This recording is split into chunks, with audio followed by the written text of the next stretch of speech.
Certains vivent et meurent à l'ombre de leurs oliviers, au crépuscule d'une vie calme et simple.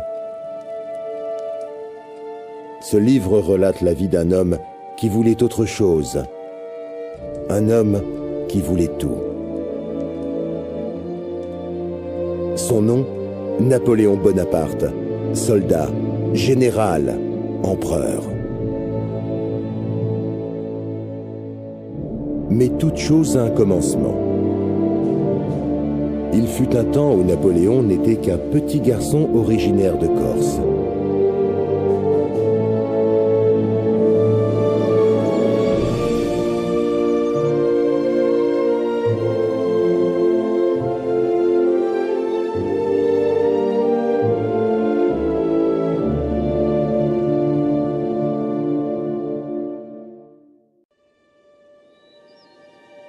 Certains se contentent d'une vie simple, d'autres ont dans les veines un feu qui menace d'embraser le monde entier.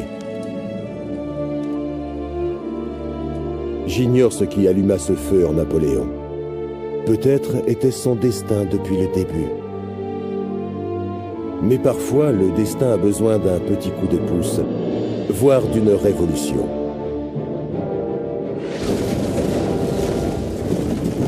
Les us d'antan disparurent dans un océan de sang. Un homme pouvait devenir qui il voulait s'il savait endurer les conséquences de ses actes.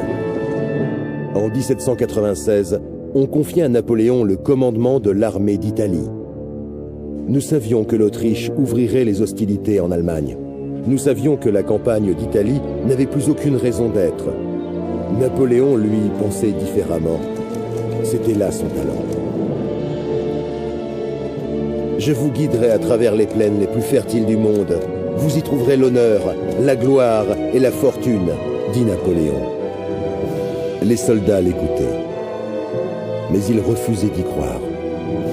Ils avaient perdu tout espoir, toute velléité de gloire depuis bien longtemps.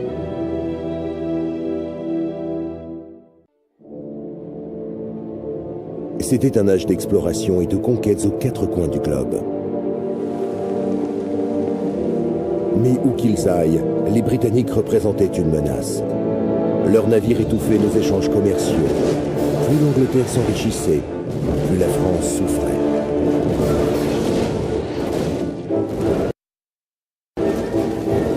Dans la chaleur de l'été, Napoléon posa le pied en Égypte. L'Orient et ses richesses seraient bientôt à nous. L'Égypte. Ici, le sable murmure le récit des victoires et des splendeurs d'antan. Ici, Napoléon sentit 40 siècles d'histoire peser sur ses épaules. Jusqu'à présent, je n'ai rien accompli, dit-il. Mais le désert est rude, sans pitié. Il ne suffit pas d'être courageux pour rester en vie.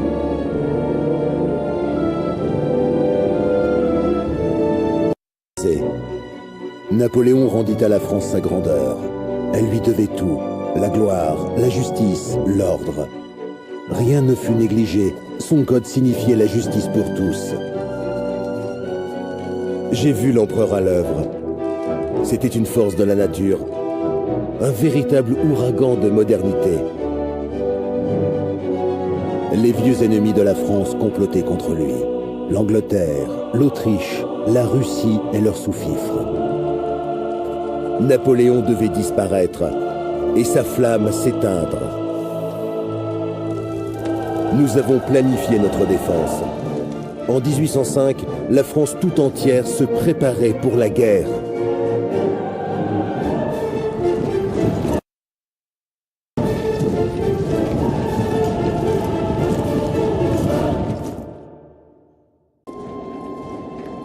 Un hiver russe, rien n'est plus froid, sauf le cœur d'une veuve. Les soldats mouraient en selle. Leurs chevaux mouraient sous eux.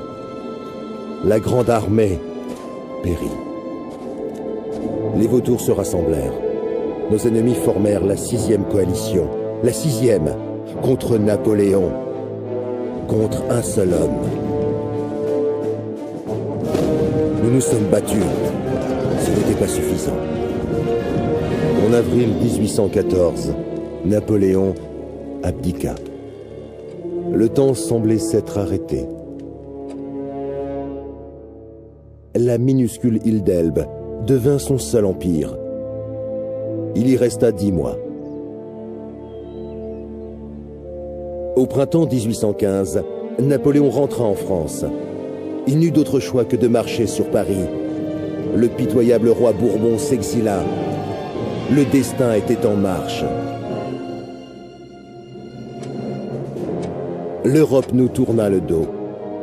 Napoléon était un ennemi qui troublait la paix dans le monde. On nous déclara la guerre. L'empereur avait tout planifié. Se diriger vers le nord, écraser les Britanniques, puis les Prussiens, avant qu'ils n'aient l'occasion de joindre leurs forces. Cela pouvait marcher. Cela devait marcher. Les Britanniques prirent position sur la route de Bruxelles. Les canons et les baïonnettes françaises de Waterloo balayeraient tout sur leur passage. Puis il commença à pleuvoir. Napoléon voulait rester en terrain sec. Il était incapable de manœuvrer son artillerie dans la boue. En ce matin de juin, Napoléon s'adressa à nous en ces termes. « Aujourd'hui se joue le destin de l'Europe. Ce jour représente toute ma vie. Si nous perdons tout. » Une fois de plus, les canons parleraient. Waterloo. À la nuit tombée, même la vieille garde s'était enfuie. Bon Dieu, comment était-ce possible? La reddition est une chose amère.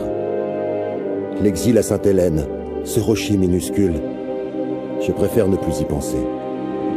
Les gloires passées ont par nature un goût bien aigre. Certains vivent et meurent à l'ombre de leurs oliviers. D'autres changent le monde, même dans la défaite. La mort n'est rien, mais vivre vaincu et sans gloire, c'est mourir tous les jours.